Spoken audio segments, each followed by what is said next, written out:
My activity will consist of students watching short horror films and analyzing the film techniques used to make them scary and adhere to the genre of horror. After this, they will form groups of 3 to 4 and create a 3 to 5 minute long horror movie using the techniques they identified earlier. These will be completely filmed and edited on school iPads. Now, what year group will be doing this?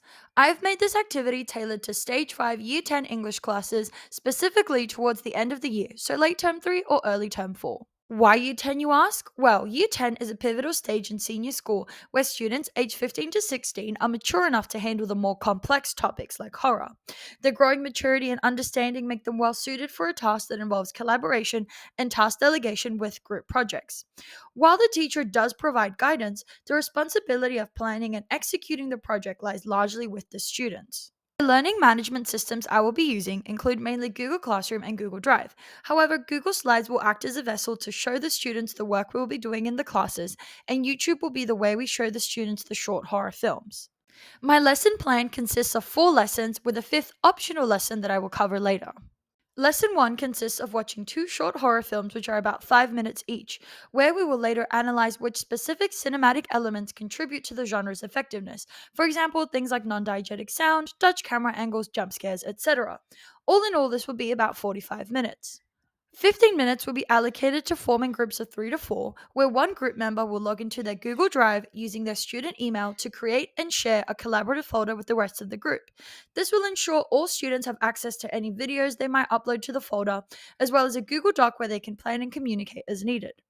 After this, if the students have a little bit extra time, they can begin to roughly draft a script or kind of get a general idea for their horror film. Lesson 2 will be dedicated to developing a detailed shot list for their horror film, deciding how to visually convey the suspense and fear which is integral to the genre. Here, they can also decide if they will need any props or costumes that will need to be brought to the next class. For those who complete their planning early, there will be an opportunity to experiment with various camera angles, lighting setups, and filming techniques, allowing them to test how to achieve different results using the school iPads. Lesson 3 will consist of solely of filming their movie, getting every shot they need to make their film. In order to safeguard their work, all footage captured on the iPads will be uploaded to their designated Google Drive folders. This step is crucial to ensure that all group members can access and review the footage from home, allowing for further editing and refinement if needed. Lesson 4 will be allocated to editing and submitting their final films on Google Classroom. We will spend 10 minutes going through how to use CapCut, a user friendly and intuitive editing app designed for mobile devices, like iPads. After this, students will refine their raw footage by cutting scenes, adding transitions, and enhancing the overall flow of their movie. They'll also have the opportunity to incorporate sound effects, music, and other elements that are crucial for creating the tension and atmosphere typical of the horror film genre.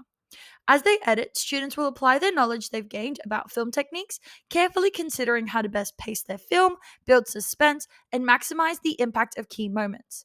Once they are satisfied with their edits, students will submit their projects on Google Classroom. Of course, this will all be done with the classroom teacher's support and guidance. Optional Lesson 5 consists of a viewing party where students can showcase their completed horror films to the class. This event will allow students to see the various creative approaches their peers took in interpreting the horror genre and applying the techniques learned throughout the unit. However, recognizing that some students may prefer not to share their work with the entire class, this lesson is optional. The learning management systems used will be Google Classroom, as it is a great tool which enables students to access useful resources and links to YouTube and ClickView videos, as well as comments/editing features on Google Docs to streamline the collaborative portion of the task.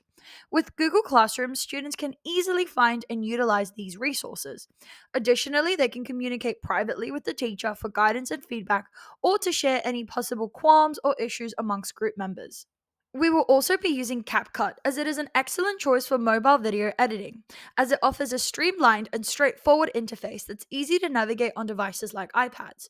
The app includes a wide range of built in sound effects, transition, and color grading options, allowing students to handle all aspects of editing within a single platform without the need for multiple apps.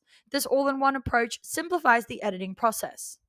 I am in the prototype stage of the design thinking process as I have completed my lesson plan and have begun filming the horror film myself. Now, what are the pros of this activity? Well, Creating a short horror movie is an effective lesson because it enables students to apply film techniques like camera angles, lighting, and sound to create suspense, directly enhancing their understanding of the genre. Furthermore, this hands on project not only improves their technical skills, but also reinforces the importance of showing rather than telling, which is a crucial aspect of effective storytelling. By focusing on this visual and auditory elements to convey meaning, students become better creative writers, crafting narratives that engage audiences more deeply. Additionally, this project aligns with the learning objective EN5 ECA 01 as it encourages students to experiment with and control language forms and features, allowing them to craft personal, creative, and critical texts that are tailored to a range of audiences. Thank you very much for your time and attention.